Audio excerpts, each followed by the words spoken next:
From the Mumbai studios of Republic TV, it's time for The Debate.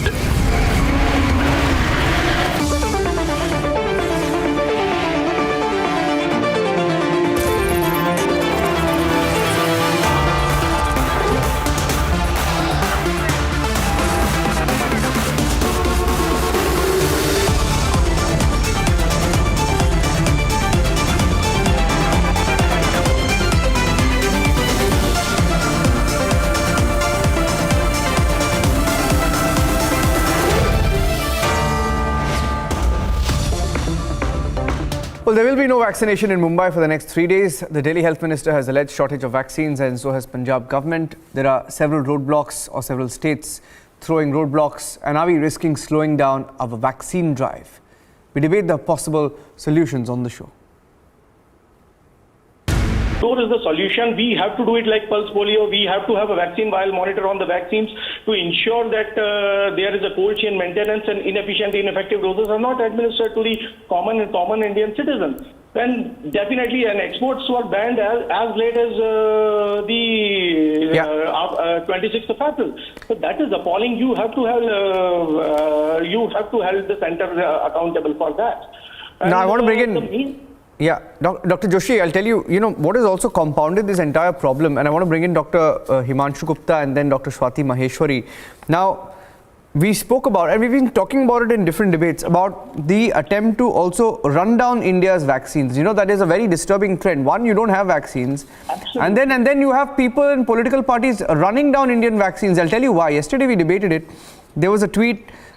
It's banal politics, when questioning, when there was a politician questioning the centre's grant to Bharat Biotech, and and the same people were questioning Covaxin in the first place, putting doubts in the minds of people. And at a time, and yesterday we reported about it, on the same day in the morning, the White House Chief Medical Advisor Dr. Anthony Fauci said the most recent data was looking at convalescent sera of COVID-19 cases in people who received the vaccine used in India. He said that Bharat Biotech and Covaxin can neutralize the 617 variant of the Indian double mutant strain, which, by the way, experts across the country have started to realize is mostly the reason behind this tsunami of a second wave. Now, cutting my question short. Now, as a medical expert, should people be putting doubts in the minds of the citizens, especially on the very, very, very sensitive issue of vaccines? Dr. Gupta, and then I'll let Dr. Maheshwari come in. Yeah. So basically on this point, absolutely not. Our scientists, our biotech engineers and medical technologists have been the best in terms of developing these vaccines.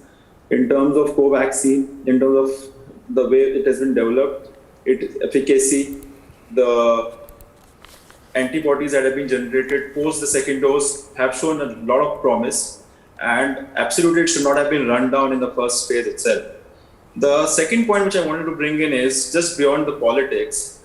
We could have been more proactive in terms of the government or the central intervention and having more imported vaccines available, in terms of like we are getting approvals to the Sputniks and the Pfizers and the Modernas. If that would have been available 3 months back, it would have made a lot of difference. Till the time the Indian vaccines were getting developed, they were getting ready for the mass vaccinations, we could have actually eased the load on these Indian makers.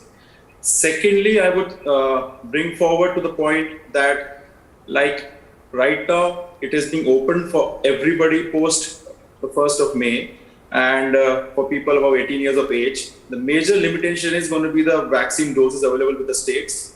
Most states are not able to cater to that increased demand, which is going to hit them on the first.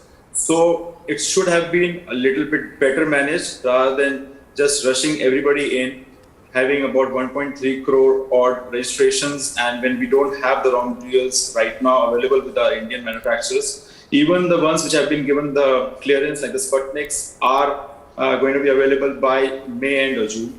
So to cut on all of this, right now the strategies from the government should be whatever vaccines are available to the population for now, we should go for the first dose first, not plan to inoculate the second dose to the citizens. We should go for the first doses to all of them right now. It has been proven that even at 8, 10, 12 weeks post the first dose, we have been getting about 80, 85%, 88% antibody titers at about 10 to 12 weeks. And by that time, our own supplies would have ramped up and we would be able to inoculate the second doses to our population. Okay. Just one small intervention, and I'll let Dr. Swati Maheshwari come in. Just an anecdote, while driving to office, and I stay about 4 kilometers from here, I see there is a vaccination center, Dr. Maheshwari, and most people right now who are standing outside the vaccination centers, queuing up, are all about the age of 45, and mostly I see senior citizens waiting. And across Mumbai, there are so many centers that are shut. They go there, and when they go there, there's a board that says, I've run out of vaccines. Now, even the states will have to answer because, somewhere even the states will have to be accountable on managing this situation. Because, we had a 90-year-old man who wrote in to us and said, listen, I've received my first shot of Covishield. He wrote to us from Bengaluru. He said, I don't know about when I'm going to get my second dose. And there is this sense of worry, panic, and while we are trying our best to find solutions and be very positive, there are issues that we must address. Now, where do you stand on this issue, on the issue of vaccines and what can be done? See, I'd like to highlight a few points before I actually come to where I stand. First of all, we need to understand that vaccination is the only way that we have where we can decrease the selective pressure on emergence of new vaccines. Secondly, we also know that we are sitting on a strapped market. We are running low on the supplies. We don't have sufficient amount of vaccines. The third thing that I want to bring to your notice is that we already have a lot of bone of contentions between the states, and that's what has led us to this mess also. If you realize, when it comes to oxygen, when it comes to medical supplies, when it comes to testing, everything, all the states are at different poles altogether. There is no coordination between the states. Now we have added one more point of bone of contention between the states. We have put the vaccine on the platter, onto the report card. Now we have left it to the states to outsmart other states. And this will again be, now after a few months, you'll be listening, oh, this state vaccinated this many people, this state did not vaccinate so many people. Now there will be another fight that will start off after this. Are we really looking at increasing the point of contentions between the states, or are we looking at a unified policy and trying to control the entire vaccination drive? What is our purpose right now? Our aim should be to go to and reach out to as many people as we can, and that can only happen if the center keeps a unified policy on it right now. Remember what the company said when the vaccine rollout was about to happen.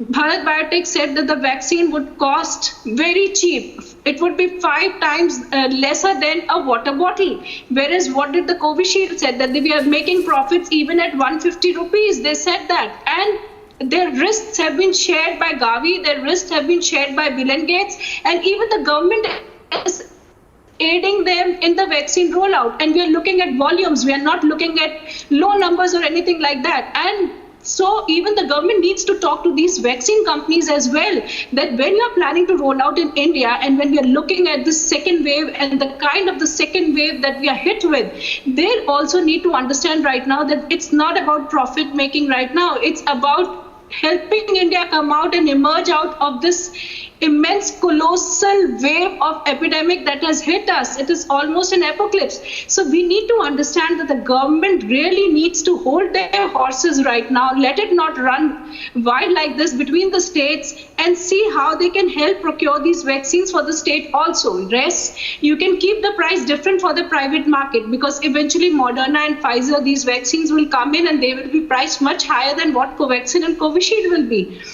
Yes. You can play your vaccine prices over there. You can keep, let people who have their pockets, they can decide which vaccine they want and they can take on there. But for the state and for the center rollout into the government hospitals and for the common people, I feel the price should be same, and the central government should look at it that there is a good distribution of the vaccine, especially more in the areas in the states where they are reading more under the pressure of the right now the epidemic wave. And again, I agree with the former panelist who said that it has to be a door-to-door program. It cannot go on like this, because now from 1st May you see different kind of pictures where you see people holding up for the vaccine. Again, this will become a super spreader. So we really need, though the government has said that it will only be by registration, you will still find people going there, lining up, queuing up to get the vaccine, because everybody is in a panic mode right now, and everybody knows that there is a vaccine shortage, and they know that if we get the vaccine now, it is okay. Otherwise, I don't know till how long will I have to wait. So I think they 2 points that they need to work on. One, it should be a unified price for the state and the center. They can keep any price at the private market, because that people can afford, can buy. Second, it has to be a door-to-door activity, and they need to look at it earlier the better. Okay. I just want to make a short intervention before I bring in Shivam Tyagi can come in. And registered myself for the COVID yesterday as well, along with the 1.3 crore other people. And yes, sir, I do agree with you. I'm glad with the mode of this debate, which is to find solution. The solution indeed with folded hands, sir, the state and center must come together. Unfortunately, with this politics, we the voters who voted maybe for a BJP or Congress, we are losing out on our lives. Unfortunately, a friend of mine, sir, here in Bangalore, Shivam, hear him out. Shivam, 28-year-old, she lost her life. She has a 5-day-old daughter. She has a 5-day-old daughter, and she's no more. And where are they supposed to go? Many of them across Bangalore, 22,000 cases today, and so many mortalities coming through. It is very unfortunate, and it is really shocking. People I know, especially the youth out there, sir, we might think we are in our 25 years or 30 years. I know my friend, 33-year-old, he's lost his life. 22-year-old are losing their lives, and it's very, very unfortunate, and it's very sad. I speak to you with choked emotion today of my dear uncle Afam Raza, who had come all the way from Iran here to on a personal visit. He is no more. How will he go back? He has 4 sons to answer. And it is very unfortunate, sir. I really pray and I hope to Yediyurappa government, along with the respective Congress leaders, DK Shivkumar ji, Yediyurappa ji, all of them come together, sir. Please stop this politics. People are dying. People who voted for you or Congress or BJP are dying today. I am responsible for the life of my mother and father. Where am I to go? I have an 11-month-old daughter at home. What will happen to her? But stop this politics. This is no time to do politics. I think we must forget this politics and try and help each other out. It is so good to see Hindu brothers helping us. It is so good to see Muslim brothers helping in the cremation of Hindus. This is the true essence of India, sir. And we are losing out on its integrity. On what? Just because you want to favor on the votes? I think let go of politics. Just humanity is the need of the hour today. If you are not able to be human, what is the use of even surviving this?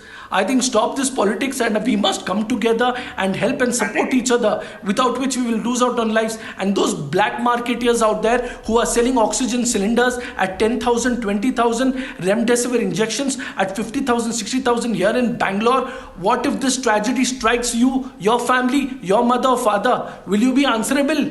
Don't do this. This is absolute wrong. This is undoubtedly in the sake of saving lives. You're doing this. Wrath of Almighty will be upon you. I think they should stop doing this. And also the matter of fact, VIPs, Niranjan Saab, let me tell you, VIPs are slotting beds and the common people aren't getting beds because these so-called MLAs, ministers want to block the bed. What about the others? The other day, there was one man from my native place, 4 days, he didn't get the bed. The day he got, sir, there was apparently a VIP who closed off, who had a underhand dealing with the hospital. Within 2 hours, he died away, sir. All he was left is at the village of Alipur with 1 oxygen cylinder, and he gave away his life. Who is to blame? This VVIP racism should stop. This black marketing of remdesivir injections and oxygen cylinders must stop. Of course, great respect to all the doctors, frontline workers, COVID workers who are doing so much. But also I request those who are losing their lives, please don't attack them. They are humans too. They are doing so much for us. They are putting their lives at risk for us. Is this what you want to do? Absolutely not. I really beg all of us Indians to please be human. Please help each other out. And that is the only way to go. Otherwise, which we will just go down the drain. I really wish and we pray that India, and especially Bangalore, the rates here are the highest, sir. 22,000 is only the official rate today here in Bangalore. It could be 5 times or 6 times more. So therefore, those people who can afford to be at home, please stay at home and please do something better. There are people who are dying. There are no food. I traveled in auto yesterday, Niranjan Saab, let me tell you, between 6 to 8 to get essentials. He's saying, sir, People like you can survive with stocking up your fridge, but what about us? Next 15 days lockdown in Karnataka, where will we go? We daily earn 500 to 1000 rupees and we survive on the same. So I request all the restaurant owners, food suppliers to please try and go out there and help as much as you can. There are auto drivers, there are daily wage laborers who make 300, 400, 500 rupees a day. Try and help them out. Please give full month's advance, those who can afford to your drivers, to your housemaid, to your servants. Otherwise, which we will be led to nowhere. It is undoubtedly catastrophic, Niranjan No, sir. You are from Bangalore, I know. I'm sure you are aware of what is happening here. No, let me tell you. Heartbreaking. No, I have to tell you. I mean, I have to tell you, and all our panelists, you know, the situation in Bangalore is very, very, very bad, and I can't begin to explain because we've been getting calls, and not just calls, people writing in, people desperately seeking out for any kind of help with beds, with remdesivir, with oxygen cylinders, and 4 people that I know have passed away in Bengaluru in the last 24 hours. Now that's apart from that, and I want to keep that aside, but I want to bring in Suhail. Suhail, you know, today we heard this story from Bangalore of 3,000 COVID positive patients who can't be tracked. They were at COVID centers, and the minister and the government says we don't know where they are and we're searching for them. And at some point, I think political accountability, you know, in a case like this is a specific case where you will have to hold someone accountable, isn't it? So, which is what I said in the initial remarks of mine.